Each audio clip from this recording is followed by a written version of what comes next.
Okay, so my camera seems super laggy. I don't know what that means. I don't like that. Hopefully it records okay. At least you can get the audio. I don't care so much if the video is messed up. But welcome to our review video for Unit 4. And I'm going to try to keep this video fairly short. It's not a lot of like long drawn out problems that you need to be able to do. I think the first couple problems are the longest. So without any further ado, let's get into it. So the first couple questions on your Unit 4 test will be to carry out polynomial operations. And by that, we mean you should add, subtract, multiply, and divide. On your in-class test, you're going to need to do one of each. So you're going to have to add, subtract, multiply, and divide. On your at-home test, you will have an opportunity to demonstrate those skills in more detail. So on this first slide, I have the just the adding and subtracting, and you are not required to show work for these, although I do strongly recommend that you show work for the subtraction because that distributing of the negative tends to be a bit of an issue for people. So for the first one, so if I'm adding, I don't generally show a lot of work for the adding problems because it's just combining like terms. So I have my 2x to the third. I don't have any x to the thirds over here at all. And so there's nothing I can combine that with. So that will remain 2x to the third. I have negative x squared. And I'm going to add that to negative 3x squared, which means I have a negative 4x squared. We've got negative 2x and positive 4x. So negative 2 plus 4 is positive 2. So that'll be positive 2x. And then last but not least, we have 4 plus 1, which is 5. And so I don't necessarily expect to see any kind of work for that. You just are combining the like terms. Now, for the subtraction, though, I do suggest that you do this step. So you can go ahead and remove the parentheses on the first polynomial. But when you go to remove the parentheses on the second polynomial, notice that this subtraction is going to go with everything inside. So we're going to have minus a negative 3x squared, which is going to give us positive 3x squared. And then we'll have minus 4x and minus 1. And so I really recommend that you do that. It's a very, very common mistake that students will make. They can track that minus sign to the first term, but then have trouble tracking that minus sign to the other terms.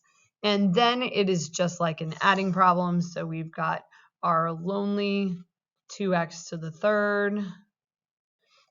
We have negative x squared plus 3x squared, which would give us 2x squared. Negative 2x minus 4x, so that is negative 6x. And then we have 4 minus 1, which is 3. And so neither one of those should be a lot of work. I do highly recommend that you show work on the subtraction, but you will not lose points if you don't show work.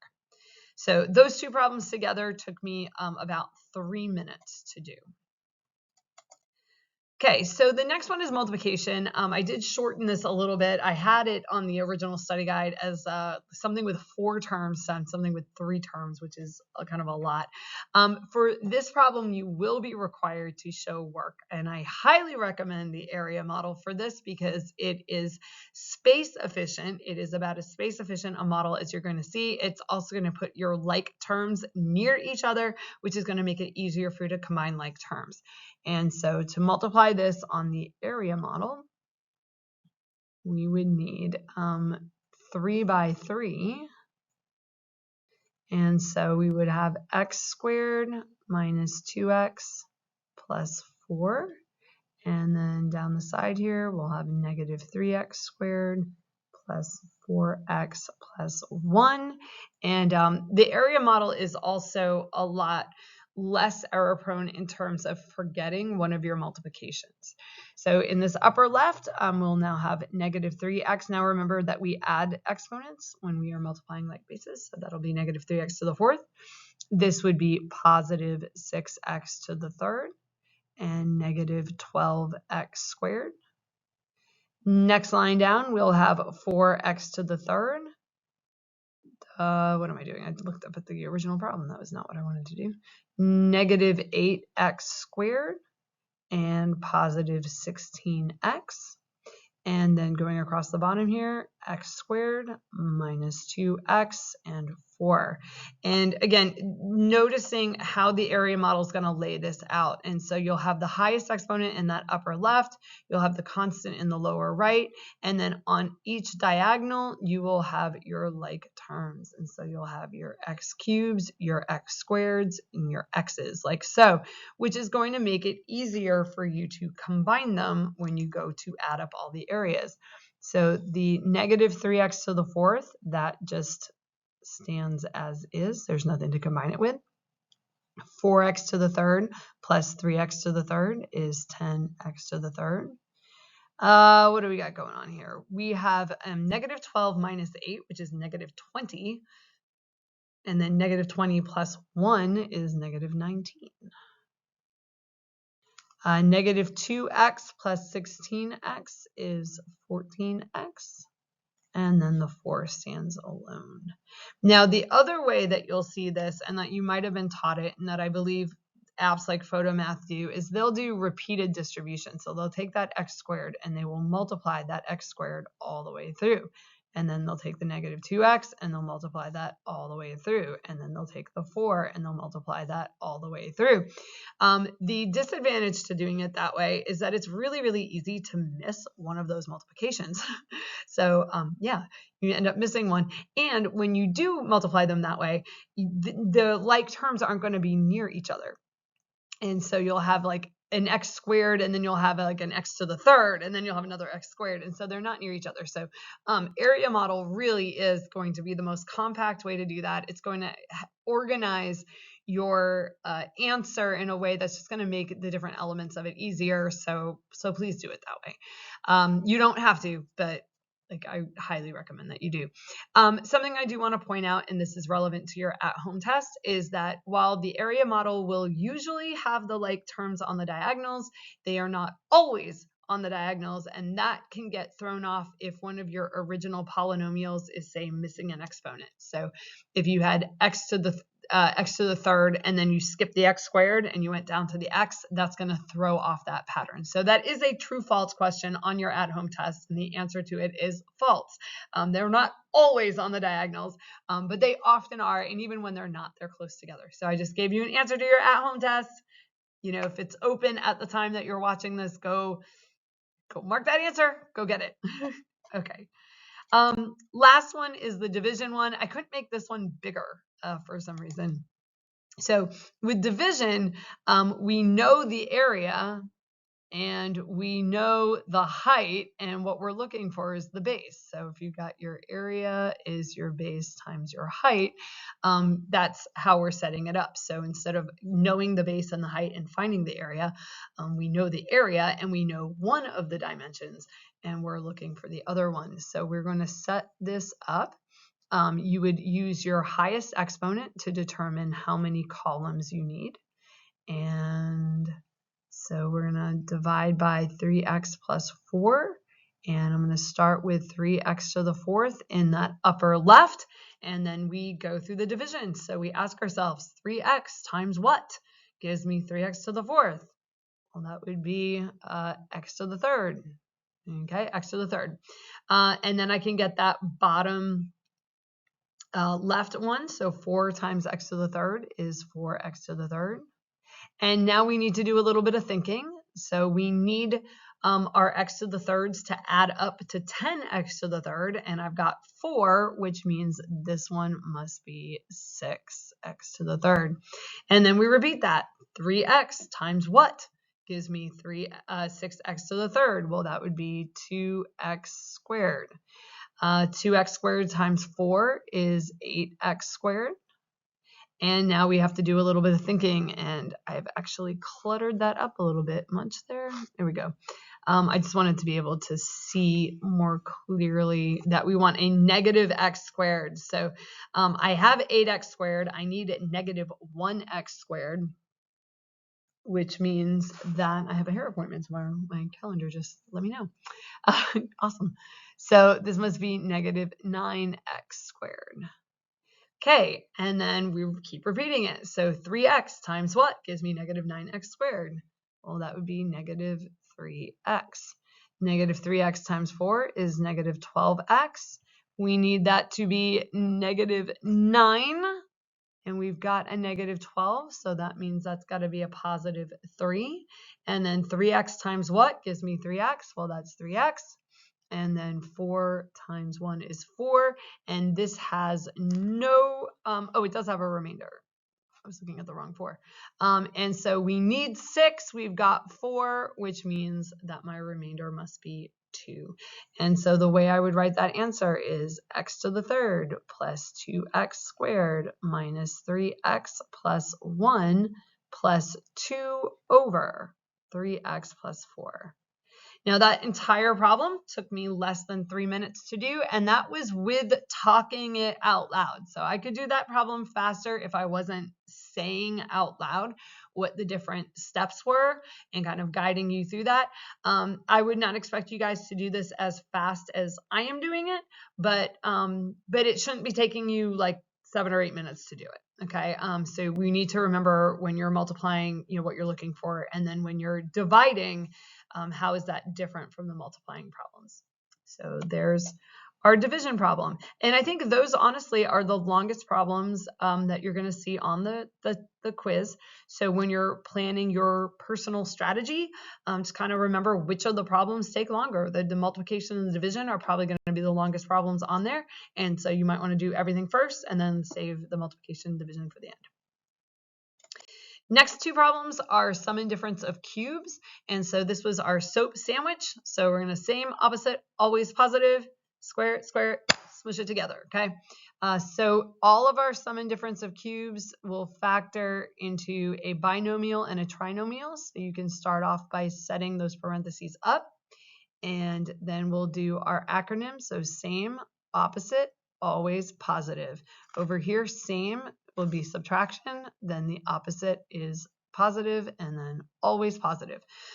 There's a multiple choice question on your at-home test, at least this year. It's a new question that I put it on, and it's going to ask you to do a multiple choice just by looking at the operators without even knowing what the rest of it is. Now, to find the binomial, we ask ourselves what to the third power gives us the expression that we have. So what to the third power gives us x cubed? Well, that would be x. And what to the third power gives us 64? That would be 4.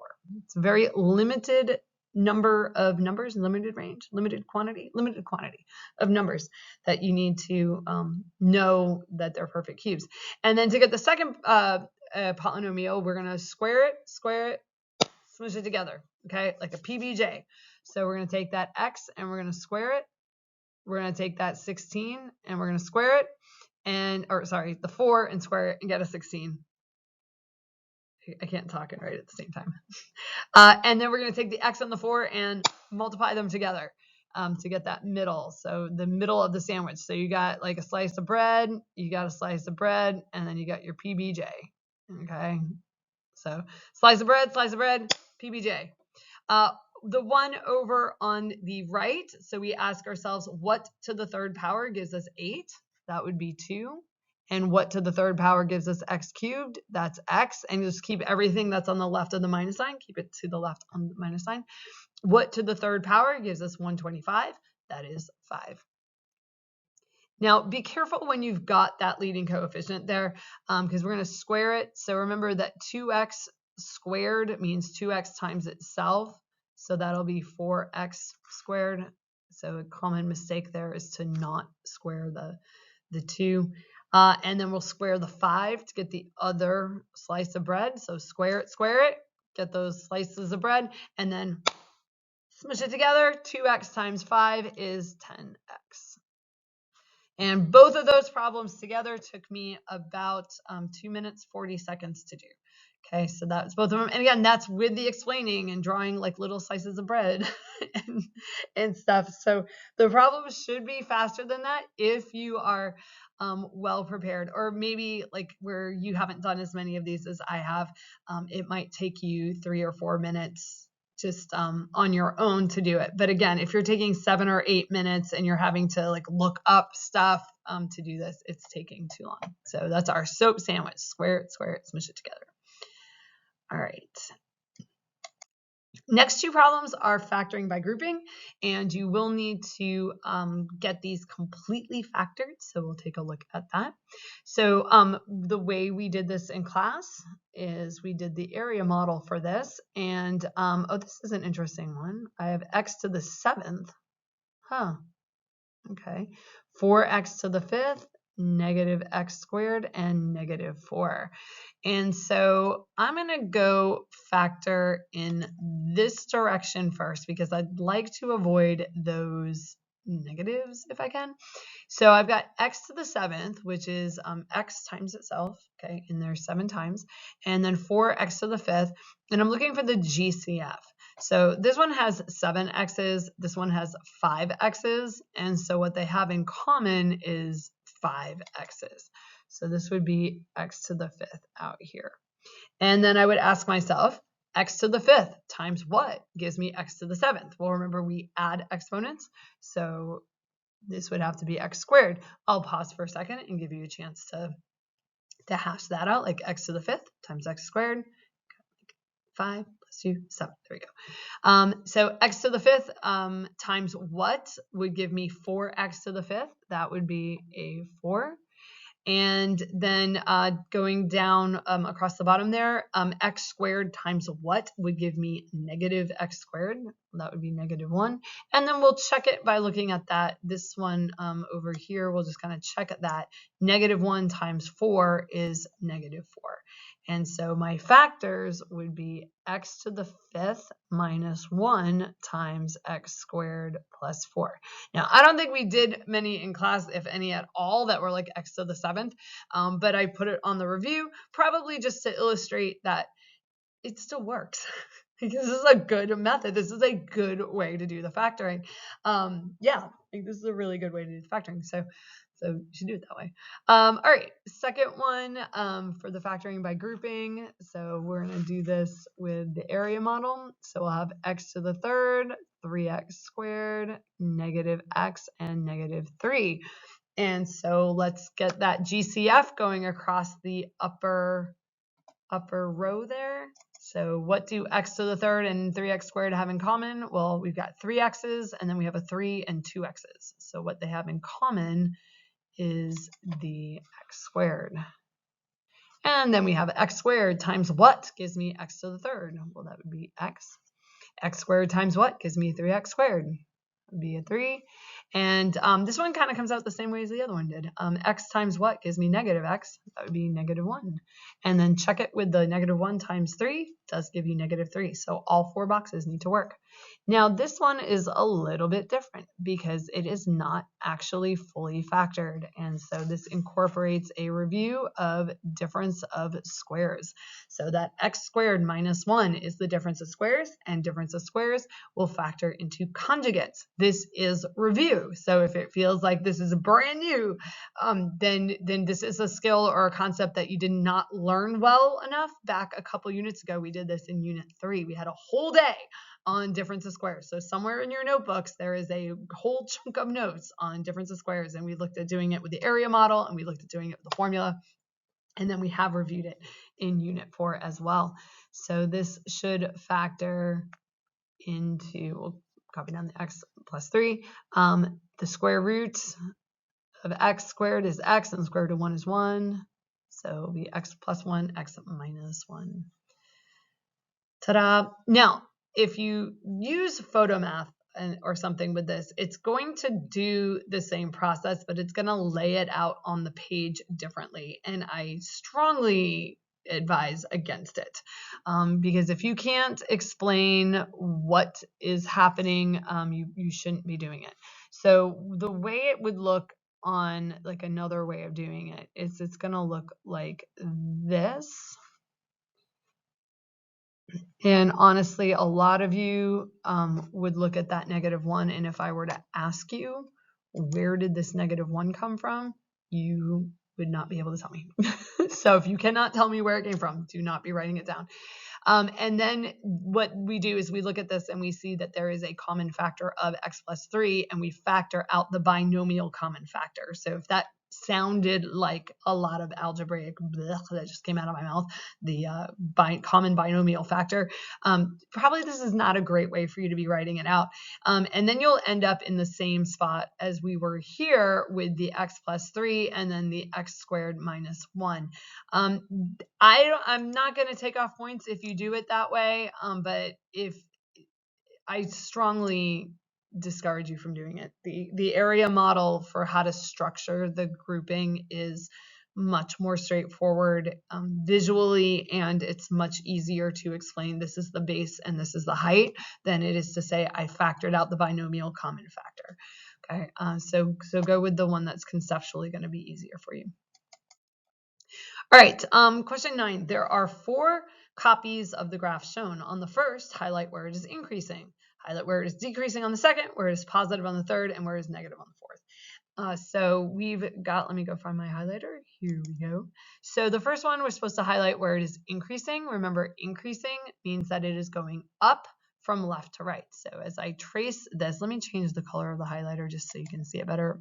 So I'm tracing it from left to right, going down, down, down, down, down, down, down, down. Right here it goes up, up, up, up, up, up, up, up, then down, down, down, down, down, down, then up, up, up, up, up. Okay.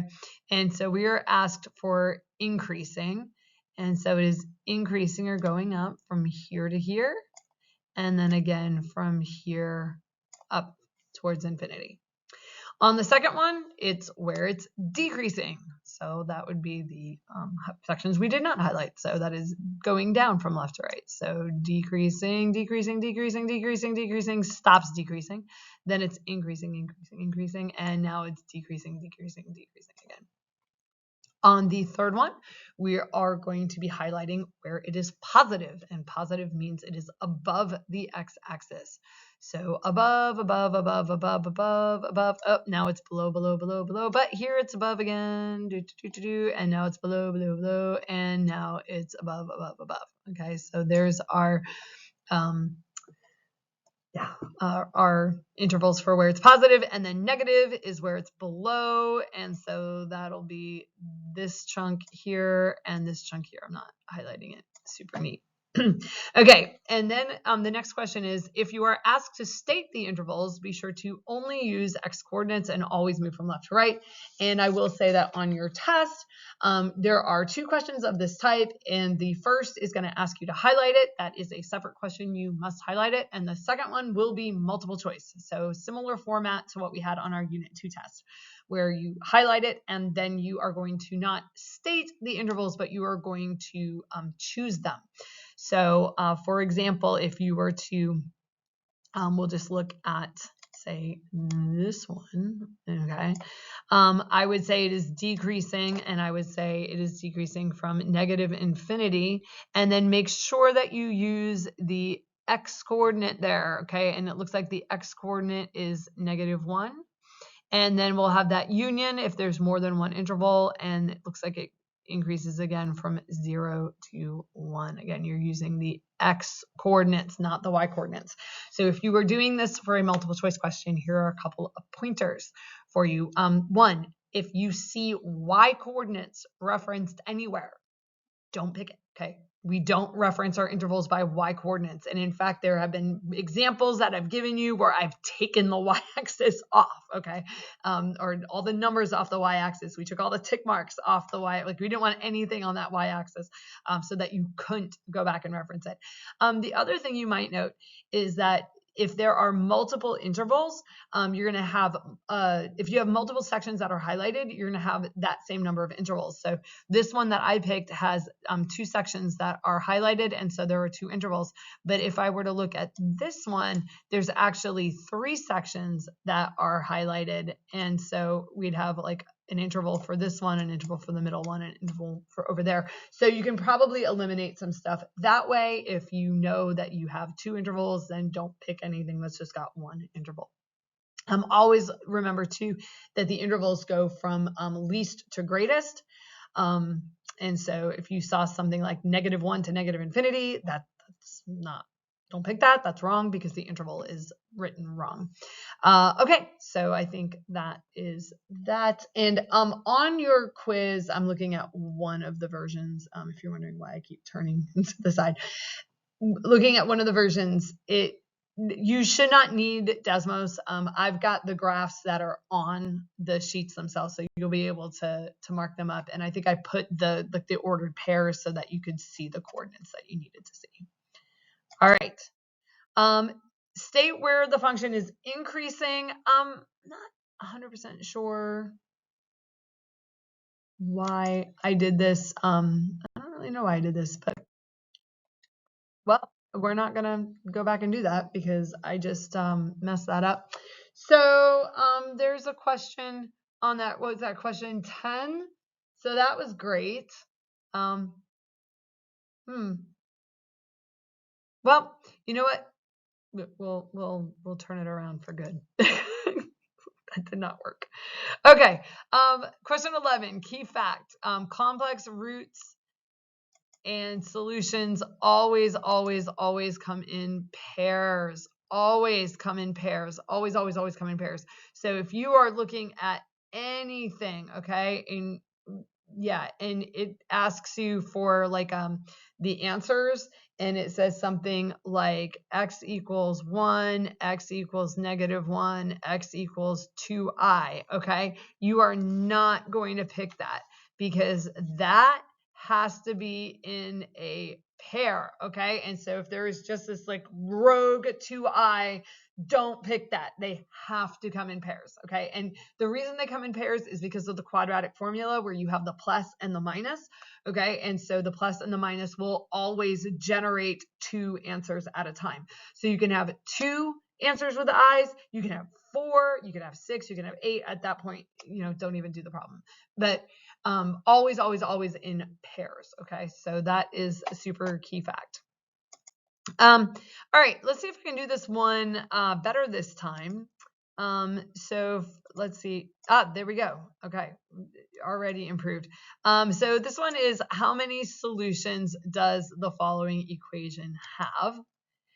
And so we're going to go ahead and graph it. Now, I like to graph it, and I would encourage you to graph it with the y equals, okay? So instead of doing equals 0, okay, which will sometimes work, I like doing it with the y equals because that's going to tip me off as to the multiplicity of the zeros. So if I can see that the graph is touching the x-axis, then I know I have multiple zeros there. And so we are asked to solve this. So, well, yeah, we're asked a couple questions. Well, okay, so the first question is, how many solutions does it have? And the answer is 5. And the reason is because the exponent, the highest exponent is 5. So there are 5 solutions. Then the next question is, how many of those solutions are real? So the real ones we can see on the x-axis. So 1, 2, 3, 4, 5. 5 of them are real, which means that none of them are complex. Okay, so none of the solutions to this will have i's in them. And then if you're asked what are the solutions or solve it, here we go.